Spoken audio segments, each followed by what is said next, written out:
Magandang umaga po kapamilya, ito po si Father J-Boy at tayo na po at magkape at pandasal. Mas malaki ang utang na loob ng isang taong matindi ang nagawang kasalanan kaysa ang taong hindi mabigat ang pagkukulang. Kailangan itong paglilinaw. Hindi ibig sabihin kailangan nating gumawa ng kahangalan para maramdaman natin ang tindi ng pagmamahal ng Diyos. Pinapahiwatig nito na mali ang akala na ang mga banal lamang at malilinis ang nararapat na lumapit sa Diyos.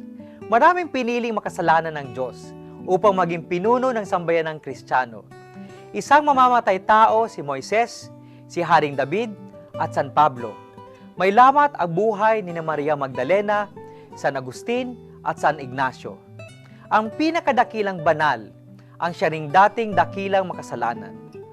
Ngunit dahil labis ang kanilang pasasalamat na ipinatawad sila ng Diyos sa kabila ng kanilang nagawang karumal-dumal, ibinuwis nila ang kanilang buong buhay para sa may kapal. Kadalasan, hinihintay natin ang panahong ganap na malinis ang ating budhi. Saka na tayo magkakalakas loob na lumapit sa Diyos. Ngunit hindi ito nagkakatotoo. Laging nababahiran tayo ng dumi.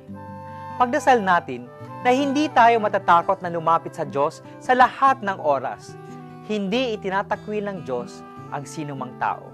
Magandang umaga po.